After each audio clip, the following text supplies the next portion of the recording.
Hernando, hoy tenemos un tema, bueno, que precisamente tiene mucho que ver con esa indignación tuya, ¿verdad? Prácticamente, con esos sectores contrarrevolucionarios que continuamente han estado intentando agredir a Cuba, han estado intentando socavar la revolución, siempre inútilmente y siempre mostrando, por una parte, el carácter abominable que tiene, ¿no? Por otra parte también el apoyo incondicional que tiene ahí de sectores del imperialismo, ¿no? Normalmente del Estado norteamericano.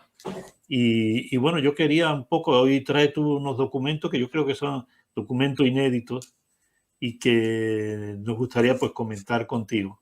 Y qué mejor que tú para explicarnos también acerca de las personalidades que vamos a ver en estos documentos y bueno, contarnos un poco eh, cuando tú haces esa entrevista, prácticamente con qué motivo lo hacen en aquella fecha y qué percepción te causa a ti estas personas que son entrevistadas. Mira, poco a poco yo he ido contando lo que yo voy a mostrar ahora, ¿no? Y lo decía de este libro que salió en el 1998. Sí, en 1998 salió y salió en varios idiomas. Y la última vez que estuve aquí, que hablé también de este trabajo, fue cuando hablé sobre la muerte del compañero Balaguer. Ese libro Disidentes o Mercenarios, en pregunta. Y ahora que voy a hablar de esto, voy a mostrar algo que sí es inédito. Quiero recordarles o decirles que estuve en Miami, entré con una periodista una vez, otra periodista otra vez estuve solo en el 96, 97.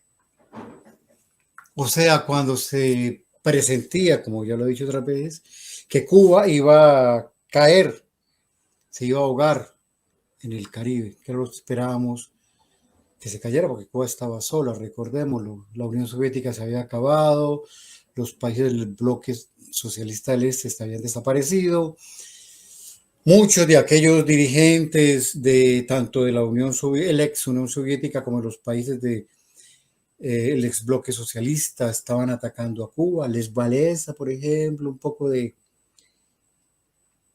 No, me voy a contener la lengua. Ah, Entonces, fui porque yo, como les he contado otra vez, quería saber quién eran los que se iban a ser los siguientes gobernantes de una Cuba post-revolucionaria.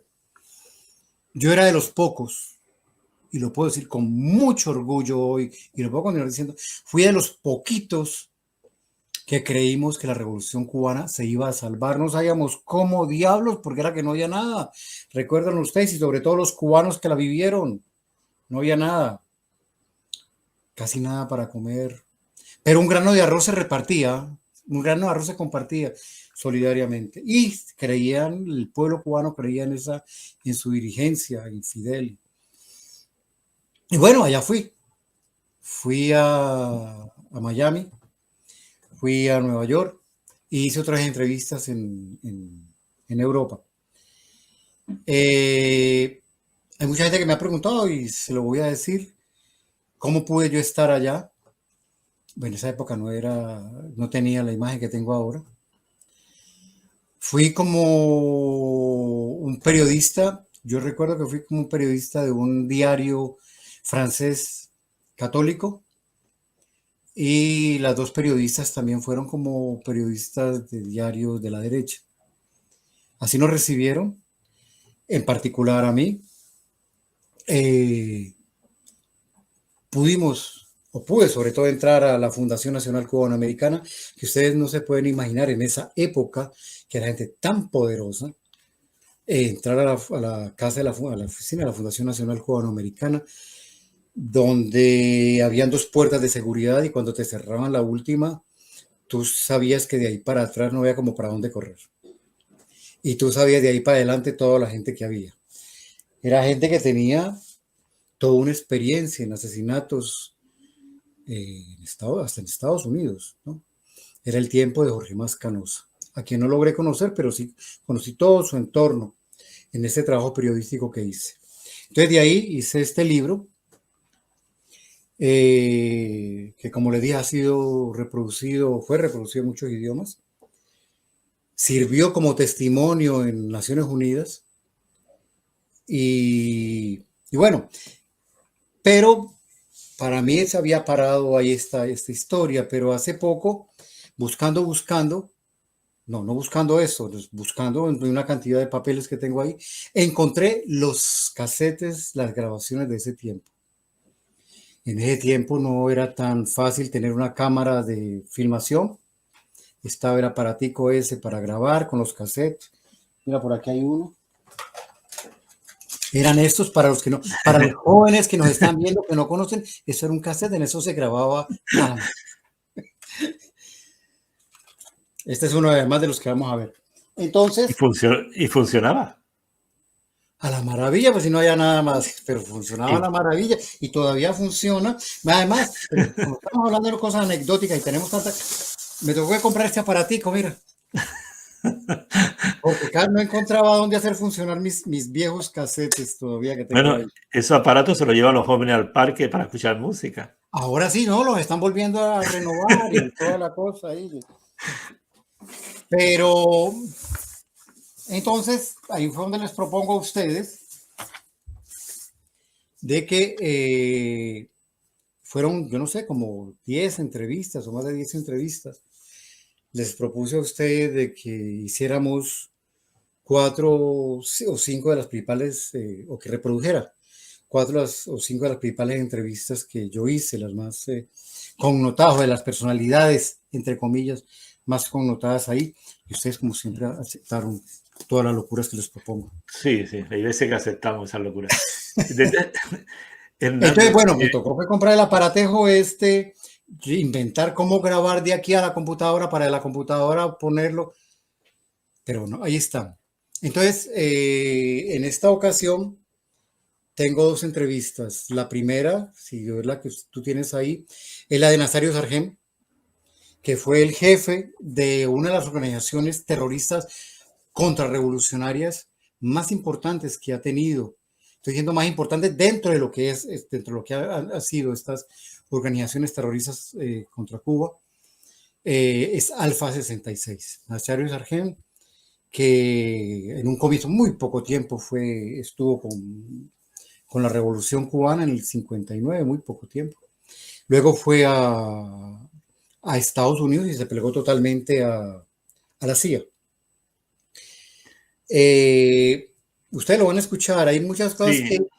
sí, Han sido cosas muy cortas, ellos hablaron 2 horas, pero es que repiten tantas cosas que traté de recoger en 5 minutos, en este caso, lo que más importante que dice y sobre todo la locura de esta gente. Pero el problema es que esa locura ha hecho mucho daño. Esa locura es lo que ha envenenado a tantos cubanos que quizá no tendrían por qué estar envenenados, pero lo repiten tanto esta gente. Pero además, Alfa 66 hizo muchos atentados contra Cuba. Alfa 66 hizo atentados al interior de Cuba. Alfa 66 disparó, agredió a muchos pescadores cubanos. Ellos salían de Miami y venían a agredir a pescadores cubanos. Alfa 66, creo que la acción más relevante de ellos fue cuando trataron de matar a Fidel Castro en Chile, recuerdan ustedes. Ellos mandaron a 2 personas y ustedes van a escuchar ahí qué fue lo que pasó, porque al final no atentaron contra Fidel Castro. Y yo estuve sí, en los campamentos de ellos, dime.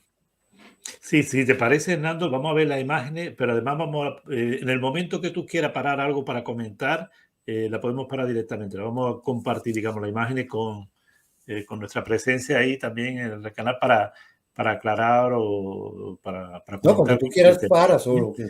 Vamos a Primera empezar pregunta. con las imágenes y después te digo, cuando tú me dices paramos, ¿vale? Y continuamos después desde el mismo punto. Vamos a intentar subir el vídeo. De todas formas, Hernando, meterte ahí en ese Sí, pero ambiente no, lo que lo que no iba a tiene que ser comentar es agradable. que a pesar de que ninguna de las imágenes que está ahí son imágenes nuestras, ya te dije, no teníamos cámara, pero yo estuve en los campamentos de ellos, estuvimos, que donde además al Un mediodía movimiento más daban bien. unos sándwiches deliciosos. Eso no lo puedo No, negar. Los sándwiches no, nosotros cubanos que daban ahí. no Bueno, comencemos. sabemos lo que es, Comenzamos. ni queremos el Hitler, ni queremos, y sabemos lo que es la democracia. Nosotros estamos apartados completamente con todos los pacifistas, y eso, y no por nosotros no somos pacifistas. Para Fidel Castro hay que decirle claramente, usted es el que tiene en sus manos hacer la reforma. No hablemos de que vamos a plantearle, vamos a darle, no. ¿Qué reforma tiene que hacer Castro? Bueno, en primer lugar tiene que dejar un gobierno provisional y irse del país.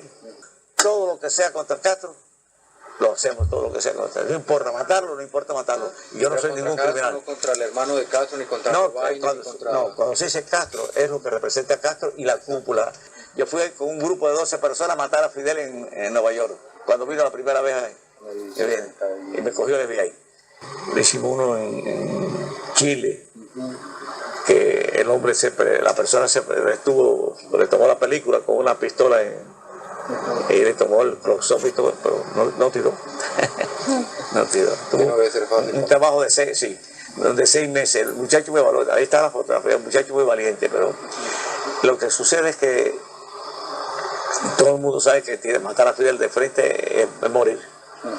Entonces, un soldado, un guardaespaldas de Fidel, al llegar él cerquita a Fidel le dijo, yo te conozco a ti. Y él dijo, no, tú no me conoces a mí. Yo te conozco a ti, tú eres primo mío, una cosa de esa. Eso, claro, lo desubicó. Y entonces se echó para atrás y se fue. Teníamos el segundo que iba a tirar, y el día antes se había producido un ataque apendicular y lo operaron en un hospital allá. Algunos para buscarse a ver si yo le doy una esperanza. Me dice un señor, ven acá, chico. ¿Tú crees que tú puedes vivir para ver la caída de Fidel Castro? Digo, sí. Ya él quería buscarse a... Dice, no, pero ¿qué va? Si se demora. Digo, mira. Si se demora. Yo voy a morir después de Fidel Castro. Así que le dije yo a él, así, de cualquier forma yo voy a vivir más que Castro. Castro es más joven que yo, pero si tú lo miras y me pongo al lado de él es más viejo que yo. Y usted lo ve caminando lento, usted ve cuando habló la entrevista con Dan Rather y otras que yo he visto y muchas cosas, le tiemblan las manos y tiene todas esas cosas. Y hemos tratado de destruir la economía. Porque mucha gente dice, por hambre no se cae, no se cumple. No, por hambre no, nunca le hemos querido quitar la comida al pueblo. Destruir la base económica de donde Fidel se sostiene, donde Fidel tiene los aparatos militares. Y eso se está logrando. Hoy Fidel no tiene un aparato militar porque no puede enfrentarse militarmente con nadie, porque no tiene ni pieza de repuesto, todo aparato de él es obsoleto completamente. Los cañones no pueden salir a la calle porque tienen ruedas todas las esteras, todo eso. Es decir, él está en una crisis grande, que el día que se vea ya que Castro se desapareció, decir, pero este era Pero entonces, si se sabe que tiene esta crisis militar de refuerzos, ¿por qué los Estados Unidos no entran? ¿Por qué? No, los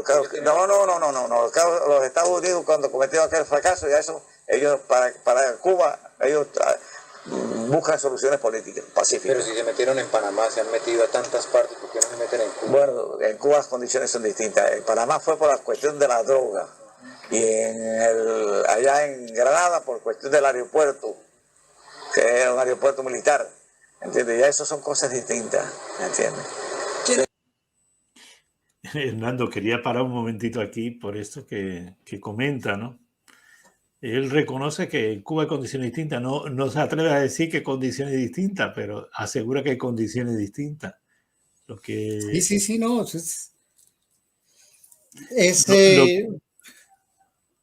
Sigamos escuchando. Sí. Después lo comentamos si quieres. Pero el mayor enemigo que tiene, si uno lo ve... No tiene enemigos, ellos no son enemigos. ¿Qué daño le ha hecho Castro a los Estados Unidos? Vamos a ver. Eso es muy Dígame cierto. uno solo. Pues los Estados Unidos dicen que es un país comunista que está muy cerca de No, nosotros. pero no le ha hecho ningún daño. Al contrario. El pueblo cubano hoy tiene el 90% en contra, el 95% en contra.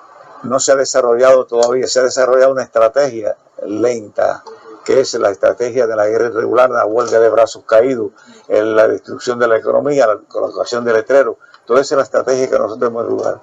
Nosotros tenemos un movimiento espontáneo en Cuba, que se han creado células clandestinas de Alfa 66 y se han creado en Cuba muchas y hacen los sabotajes y hacen todo.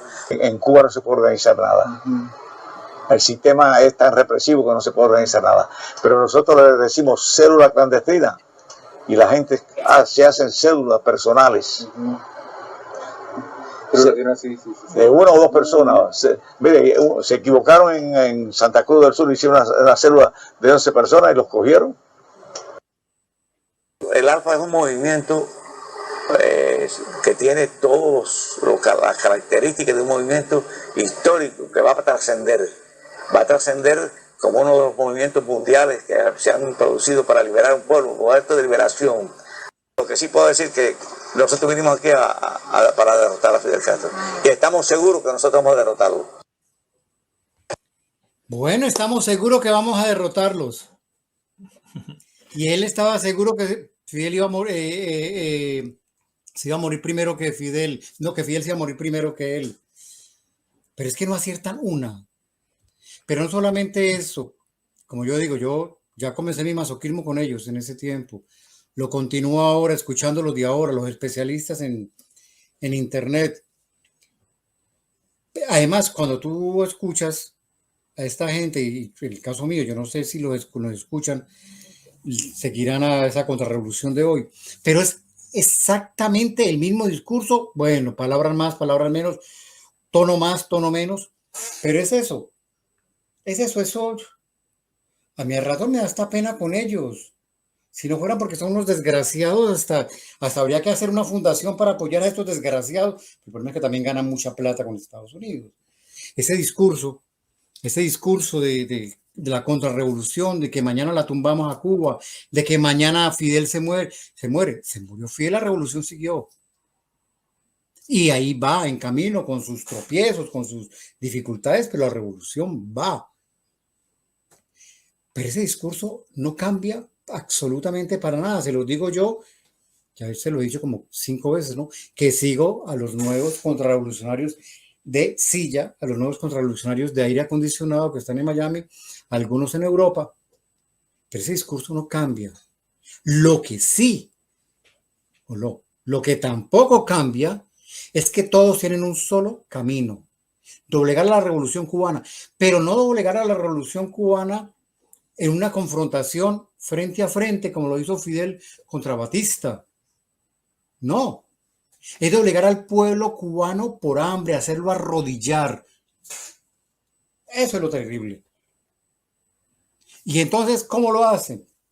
Con campañas militares en esa época que nunca existieron o que apenas existieron. Y hoy en día, con campañas mostrando con una cantidad de falsedades de cosas que no suceden en Cuba. Hay unas que muestran que sí, que es cierto, pero además las que son ciertas las multiplican para hacerlas ver más grandes de lo que realmente son. O sea, ese discurso no ha cambiado. Esto fue en el 97 y estamos en el 2022. Si no me equivoco, estamos en el 2022. Entonces, hagan cuentas. Pero sí. Ahora, hay una diferencia también.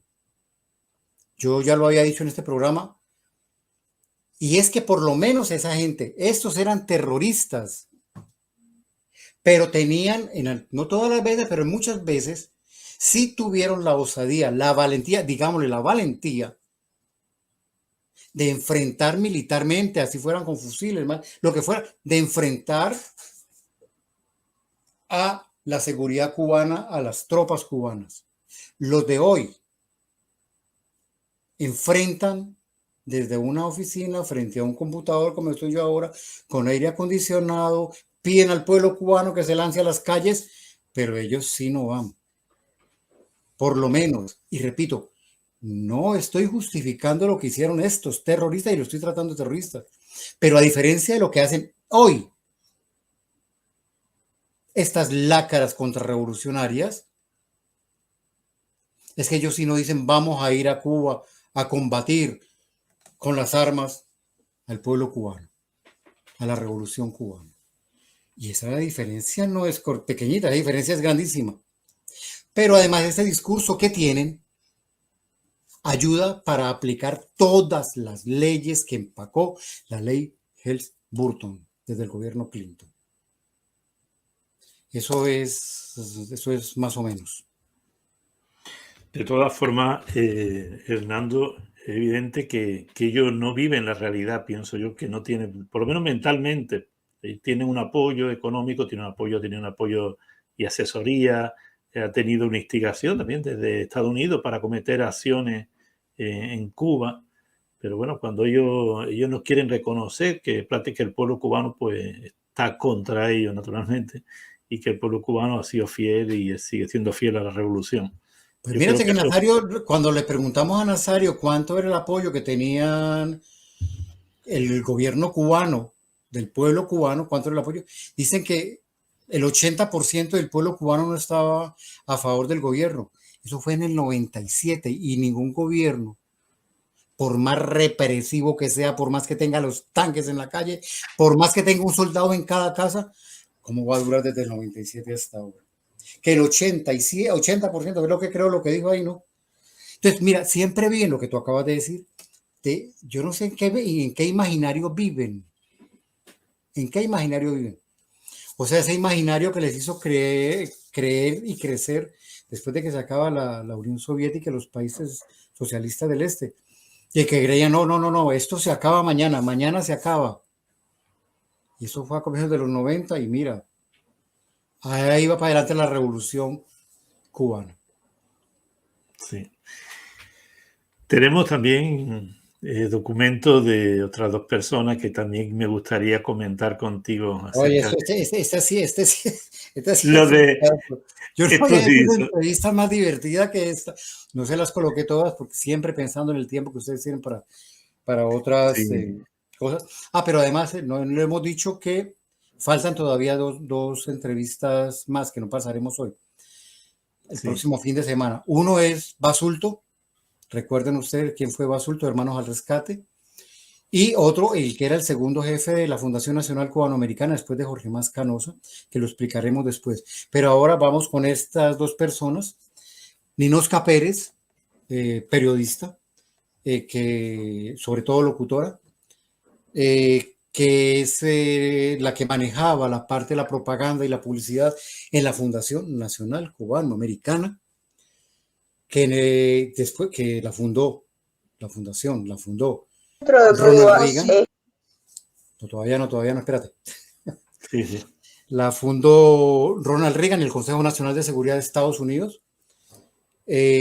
para ayudar en la guerra contra Nicaragua, contra los sandinistas, porque la teoría era que si los sandinistas caían, Cuba caía, ¿no? Entonces por eso se metieron allá y la fundación fue uno de los que más llevó gente a participar. Y no solamente eso, participaron militarmente, económicamente, por intermedio del Departamento del Estado, por intermedio de la CIA, pero también participaron la Fundación Nacional Cubanoamericana. Muchos de sus directores se acabaron de volver millonarios por el contrabando de cocaína que existió en esta guerra contra los sandinistas en Nicaragua.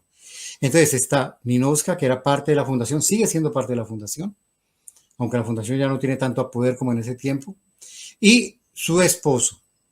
Su esposo es un caso, porque nosotros fuimos a entrevistar a Ninosca y de un momento a otro el tipo se metió a la oficina y comenzó a hablar sin pedir autorización a Ninosca ni a nadie. El tipo comenzó a hablar. Pero un tipo, yo quiero que ustedes lo escuchen, hay que tener atención, porque él comienza a hablar de un tema, comienza a hablar de los presos y sigue hablando de las escuelas en el campo y pongan un poco de cuidado y se dan cuenta. Pero además hay un momento en que te pediré que pares, que para la intervención de este hombre, porque es un caso. En todo caso, este señor, Roberto Martín Pérez, el esposo de Ninosca, que pasó unos buenos años en prisión en Cuba porque él fue parte de la invasión trujillista, lo que llamó la invasión trujillista, o sea, el primer intento de invasión a la revolución cubana que venía de República Dominicana, pagada por la CIA y por el dictador Trujillo. Y él llegó y cuando llegaron a Cuba ya los estaban esperando, ya los habían denunciado. Y él estuvo preso ahí, unos añitos, como 28 años. Pero de esta partecita de lo que pasó en esta prisión que él habla, que es una locura completa, le continuaría a decir. Y antes, para precisarles, este hombre fue parte importante, fue dirigente, fue líder del aparato militar de la Fundación Cubanoamericana. O sea, de las personas que tenía contacto casi directo con Posada Carriles y Orlando Bosch, que yo me imagino que ustedes saben quién es ese par de individuos, Orlando Bosch y Posada Carriles. Ellos hacían este señor que está ahí, Martín Pérez, hacía parte, o era casi el jefe, del aparato militar de la Fundación Nacional Cubanoamericana. Vamos a escucharlo. Es muy difícil, pero está en las prisiones. Por ejemplo, mira, aquí hablamos con opositores dentro de Cuba, diferentes grupos que han comenzado a surgir, cosa que era imposible antes, porque por muchos años la oposición en Cuba estaba dentro de las prisiones. Tú vas a Cuba y ves lo que son los documentales de la Cuba del 58. Ves lo que era la Cuba del 58 y vas a la Cuba de hoy y vas a ver la resistencia. El hombre y la mujer cubana no trabajan porque no les interesa el proceso, porque lo tienen racionado en su alimentación, le tienen coaccionadas sus actividades todas, y vivir en un régimen policíaco para una persona que vive en libertad no es comprensible, y por eso la prensa comete 25.000 errores. Yo no lo considero cómplice de Castro, te lo digo honestamente, sino que no hay una percepción exacta de lo que es un régimen policial. En este caso, tú tienes una hija, y es muy fácil decir eso cuando no se tiene esta situación, y sencillamente te la mandan a la escuela al campo. En la escuela al campo te le hacen todo tipo de vejámenes para meterte miedo a ti como madre y para meterle miedo a ella. Cuando un hijo tuyo cae en una prisión de que te lo violan, fíjate, sexualmente, te le pican las nalgas, te le pican la cara. Cuando ese muchacho, la familia lo visita, las prisiones de Castro son un antro.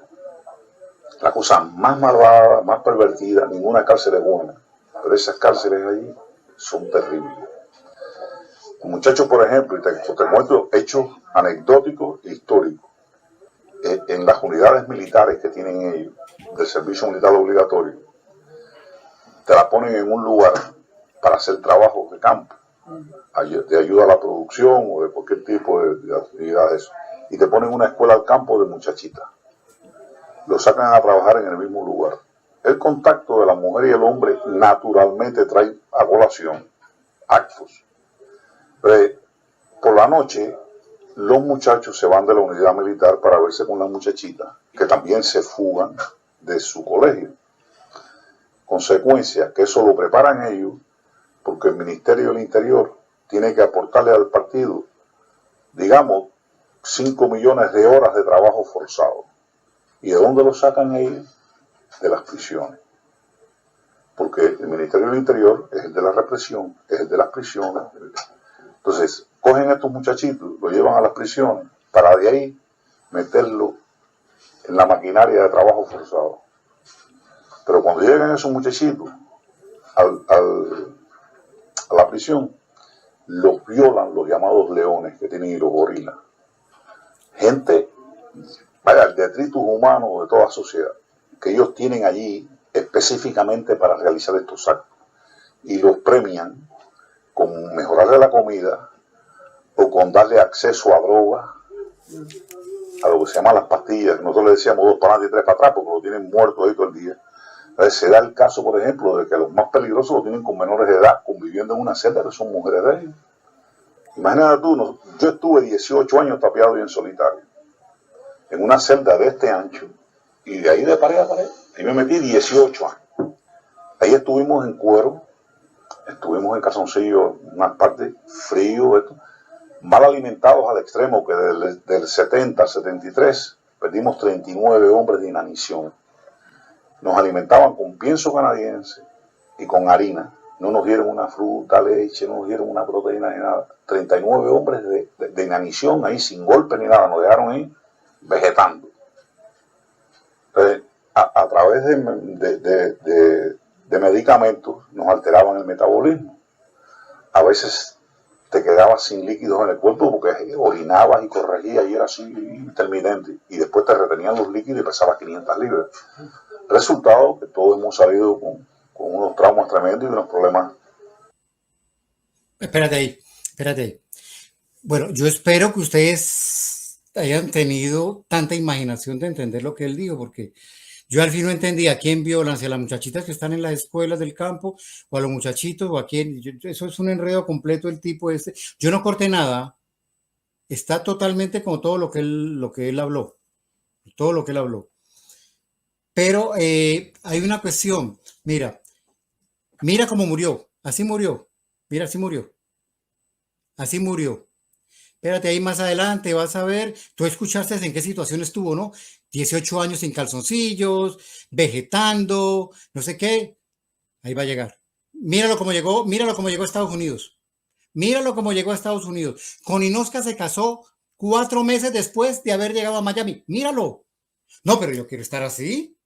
Yo quiero estar así después de pasar 28 años en esa terrible cárcel cubana, como digo que había estado. Devuélvalo un poquitico, por favor. Yo creo que es una excepción. Casado con Inosca, sí, para que veamos, por favor, José. Porque es que son tan mentirosos, son tan, primero mentirosos que yo no entiendo, yo no sé si alguno de ustedes entendió. Por favor que me lo expliquen, porque yo no entendí al fin quién viola a quién. Porque además, quien viola a los niñitos y duerme con ellos, les dan unas pastillas para mantenerlos dormidos. Pues, si puedes, devuélvelo un poquitico ahí, José, donde está casado con Inosca. Después de esto, creo. Es un momentico nada más. Ahí sin golpe ni nada, nos dejaron ahí vegetando. Entonces, a través de medicamentos nos alteraban el metabolismo. Oye, que nos alteraban el metabolismo. ¿Cómo se puede alterar cambiar el metabolismo de un cuerpo para soportar vivir sin agua? Eso es imposible, sencillamente imposible. Yo creo que la única que vivía sin agua debe ser el sol. Es el único que puede vivir sin agua. Pero bueno, sigue, por favor.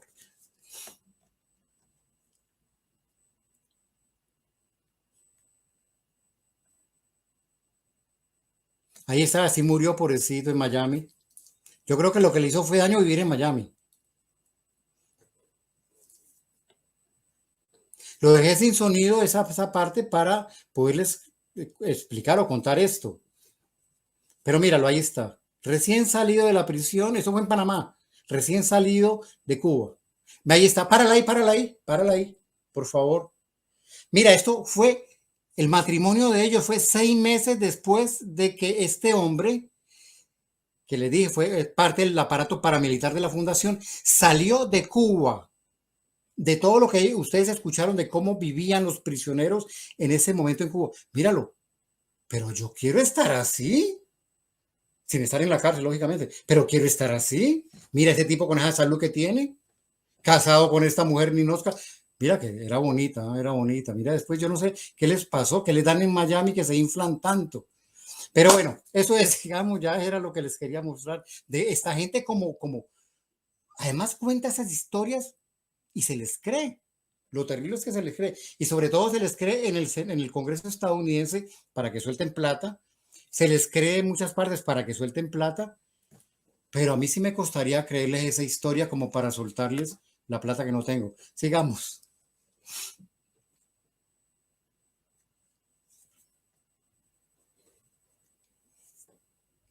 Y ahora no se ríen lo que sigue, porque comienzan ellos a pelear. Pero yo creo que es una excepción. Yo no perdí un diente en presidio. Y yo no tengo hemorroides, que es una cosa tan frecuente en estos excesos de mala alimentación.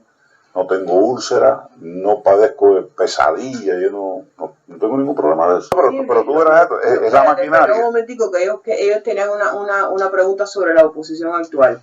Le hacen lo mismo, o sea, a esa posición es en el mismo grado. Ahora este pobre infeliz sale a hacer una serie de denuncias y lo va a ver la seguridad del Estado. Y o va preso o le dicen, mira, mejor es que te vayas del país porque vas a ir preso y piensa lo que le va a pasar a tu mujer, piensa lo que le va a pasar a... Yo tengo algunos que están aquí que inclusive cuando lo llevaban preso, todos los días le decían, mira, tu mujer se está acostando con fulano de la seguridad del Estado, que era el instructor tuyo, cosas así, o sea, señores, es un sistema tan espantoso, y entonces es muy difícil que pueda surgir una oposición que pueda, en gran parte. Yo no dudo de que Castro ya no esté vivo. Fíjate esto que te voy a decir. Y si tú sigues la noticia, hace 4 meses, en la última salida que le hizo a Bariloche, por primera vez ellos hablan de que viajaban con 3 dobles. Entonces, si tú no conoces a Castro, tú llegas ahora y te dicen a ti, mira, ese es Castro, y tú lo ves con barba, y ves un hombre grande, y tú dices, bueno, es Castro. No, sí, Roberto, pero en las imágenes de Castro recientes que le ponen el close-up, tú le ves la cara y es Castro. Sí, pero... Yo no te digo que Castro, que ellos usen, mira, ellos pueden usar los dobles, que lo pasan a veces en los carros y todo lo que tú quieres cuando viajan. Pero por favor, la imagen que tú ves ahí y bueno, el mismo lo de Danny Rather el otro día, ellos tienen, el enfoque de la historia de ellos es otro y tienen muchas preguntas que hacer. Pero yo te dejo ya, yo me voy. Pero para hacer esto corto, ellos están ahora, los comunistas, involucrando al exilio en eso. No, Dios los bendiga. No, es que ellos están haciendo un reportaje sobre el exilio. Hay una serie de preguntas que ellos, por supuesto, me imagino. Del exilio, esta es la imagen. El exilio reaccionario, porque aquí está ahí una bomba en un lugar, en un museo. El otro día sale en el USA Today. La intolerancia al exilio, una bomba en un lugar que envía paquetes, otra en el centro vasco porque iba a cantar la vedette anciana que vino aquí a buscar problemas. Entonces estas son cosas que maneja muy bien la Rosita Forné, una mujer que tiene 70 años, que daba lo mismo oírla que no, si como quiera que sea, era una anciana vestida de vedette. Entonces, ¿qué sucede con estas cosas? Cuba es muy hábil en esto y Cuba tiene muchos recursos para la propaganda. Tú ves enseguida que ellos saben cómo provocar el exilio y entonces de afuera van 4 gentes que se exceden en los gritos. Entonces salen 4 a gritar, a insultarlo, a escupir a lo mejor a la que pasó ahí. Pero todos esos pueden ser provocadores, pueden ser personas que están muy afectadas, pero eso no es el exilio. ¿Sabes qué? Existe una ley que la logró esta comunidad de exiliados, que la Fundación tuvo gran parte de lograr esa ley y que hoy en día lo mejor que tiene es que ya no es prerrogativa del presidente. El presidente de los Estados Unidos no puede llegar y decir, mañana voy a quitar el embargo y no me gusta la ley Helms-Burton, porque tiene que contar con un Senado y con un Congreso. Pero ¿cuál es la realidad de que la ley empezó ahora? ¿Cuántas compañías han ido de Cuba? Un gran número de ellas. ¿Cómo han bajado las inversiones en Cuba? ¿Y por qué la economía de esa dictadura no sale a flote? Porque existe una ley ahí que está dándole una serie de problemas. Ahí paramos por esta ocasión. Yo creo, para todo lo que yo estuve con ellos, hay unas frases que son reales, realmente reales. Y es el final. Es lo que ella dice. Porque sí fue la Fundación Nacional Cubanoamericana con la compañía Bacardí que pagó sus abogados para que hicieran la ley Helms-Burton. Eso es lo único real que ella dice. Eso es lo único para mí. Ustedes tienen, cada uno que escuchó puede decidir lo que ustedes quieran. La ley Helms-Burton, que ahora que Trump quiso aplicarla totalmente y este señor que está ahora, el viejito este, no quiere moverla para ninguna parte, pero que sigue apretando a Cuba, la creó y la escribió la Fundación Nacional Cubanoamericana. No, ellos hicieron todo el trabajo de lobby para que fuera aprobada por Clinton. Pero quienes realmente le escribieron la ley Helms-Burton fueron los abogados de la borronera Bacardí.